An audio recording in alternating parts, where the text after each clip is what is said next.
안녕하십니까. 신지식인 정희태입니다. 저는 국립한국복지대학교 특임교수를 역임했습니다. 베트남에서 한국인들이 망하는 이유 15번째 이야기입니다. 현지화 부족. 네, 현지화 부족이라는 주제를 가지고 말씀을 드리겠습니다. 이게 제가 학생들하고 이게 생일 파티 하고 있는 이러한 사진인데요. 이 학생들하고 거의 저는 이렇게 같이 생활을 했습니다. 항상 제가 기숙사에서 이렇게 생활을 하면서 학생들하고 같이 똑같이 생활을 했어요. 완전히 그냥. 그러다 보니까 저는 한국인들을 거의 만나지 않았어요. 이게 완전히 이제 현지화 전략. 그래서 자전거를 타고 다녔고, 자전거를 타고 다녔습니다. 네, 그리고 이제 멀리 갈 때는 택시나 대중교통을 버스라든지 대중교통을 이용했지 제가 한국인처럼 생활하지 않았어요. 네, 이게 이제 저도 이제 베트남에서 성공과 실패를 반복을 해봤습니다. 그래서 요즘에 많은 분들이 베트남에 들어가겠다 뭐 이런 얘기들을 많이 하시는데 사실상 한국보다 100배 어렵다 제가 말씀을 드렸어요. 제일 큰 거는 언어가 안 되는 부분들하고 현지화가 안 되는 거예요. 현지화. 이게 가장 큰 문제다. 저는 그렇게 보고 있어요. 그래서 제가 항상 보여드리지만 투자 비자를 가지고 이렇게 3년 투자 비자를 가지고 직접 이렇게 경영 허가증을 받아서 네, 투자 허가서를 받아가지고 여기 이제 제 이름 네, 미스터 정인태 이렇게 나오죠. 네. 그렇게 해가지고 이 투자 허가서를 받아서 교육 및 외국어 교육센터 이렇게 해가지고 이 활동을 한 거죠. 정식으로 이렇게 경영 허가증을 받아서 활동을 해보니까 가장 제가 실패를 했을 경우에는 왜 실패했냐? 현지화가 안 된 거예요. 현지화. 그리고 성공할 때는 현지화가 돼서 성공했다. 저는 그렇게 봅니다. 그래서 제가 성공과 실패를 가만히 분석해 보면은 첫 번째 제가 실패한 이유는 1년 반 만에 이제 실패하고 철수했다라고 말씀을 드렸는데 완전히 아무것도 모르는 네, 그러한 현지화 부족 이것이 이제 실패의 실패한 부분이고 그러다 보니까 그 당시에는 한국인들만 만나는 거죠. 한국인들만 말도 안 되고 답답하고 그러니까 한국인들 베트남에 있는 한국인들만 만나다가 사기당하고 막 이런 일들이 되게 많았다라는 거예요. 그런데 성공할 때는 철저하게 제가 현지화 전략을 썼어요. 그래서 일단은 첫 1년은 한국에 가지 않았어요.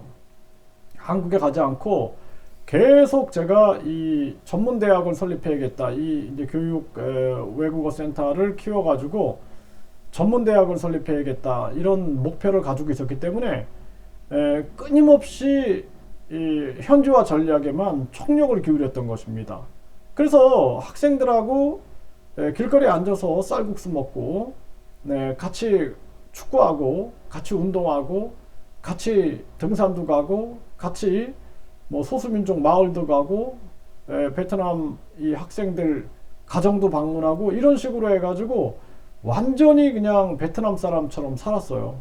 네, 그리고 주말에는 자전거 타고 각 마을 다니면서 그냥 시장에서 사람들하고 대화하고 뭐 이러면서 생활을 하다 보니까 어느덧 제가 베트남어를 하게 되고 그리고 이제 현지인들하고 아주 똑같이 생활할 수가 있게 되더라고요.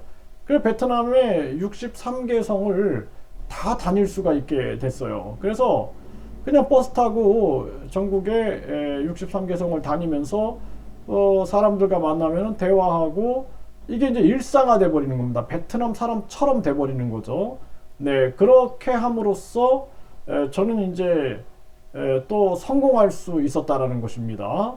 그래서 현지화가 굉장히 중요한 거예요. 그래서 어떤 분들 보면은 베트남에 와가지고 한국인 코리아타운에만 계시는 거예요. 코리아타운. 거기서 이제 뭐 식당도 하시고 거기서 뭐 이발소도 하시고 거기서 또 뭐 여행사도 하시고 한국인 대상으로 그렇게 하시는 거죠.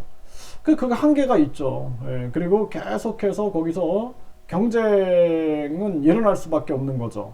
그래서 베트남에서 한국인들이 망하는 이유는 현지화 부족이다. 저는 그렇게 생각을 합니다. 그래서 저도 처음에는 완전히 코리아타운에서 살면서 한국인들하고만 생활하면서 베트남어도 제가 못하고 아무것도 모르는 그러한 한마디로 말해서 그냥 제가 항상 가는 곳이 비슷한 곳인 거예요. 그냥 그랬는데 결국에는 현지화가 부족했다라는 것을 알고 나서는 완전히 이제는 한국인을 거의 만나지 않고 베트남 사람들을 만나면서 이 사람들과 소통하고 대화하고 하면서 거의 이제 현지화에 성공하게 되면서 성공의 길을 걸었다라는 것입니다. 그래서 제가 항상 얘기하지만 베트남에서 한국인들이 망하는 이유는 결국은 모르기 때문에 또 이 베트남 사회에 적응하지 못하기 때문에 망하는 거죠. 그래서 지금 많은 분들이 베트남으로 가겠다라고 얘기를 하시는데 제가 항상 얘기하잖아요. 제일 중요한 것은 5년 동안 베트남어를 공부하고 뭔가를 하셔라. 아니면 아무것도 하지 마셔라. 항상 말씀을 드리고 있는 것입니다. 그리고 현지화 전략을 써라. 그래서 뭐 어떤 분은 베트남에서 무슨 식당을 하시고 싶으신데 한국인 대상으로 할 생각을 하는 거예요. 그럼 한국에서 하지 왜 베트남 가서 합니까? 그래서 베트남 사람들의 입맛을 연구하고 베트남 사람들과 내가 이 베트남 식당들과 경쟁했을 때 이길 수 있는가 라는 부분들을 면밀히 분석하고 준비해서 전개해야 한다라는 부분들을 끊임없이 말씀을 드리는 거예요. 또 어떤 분들은 한국어 학원을 하려고 한다. 그것도 마찬가지죠. 뭐 한국어 학원을 한국인들한테 가르칠 일은 없잖아요. 또 베트남 사람들 속으로 들어가야 된다라는 것입니다.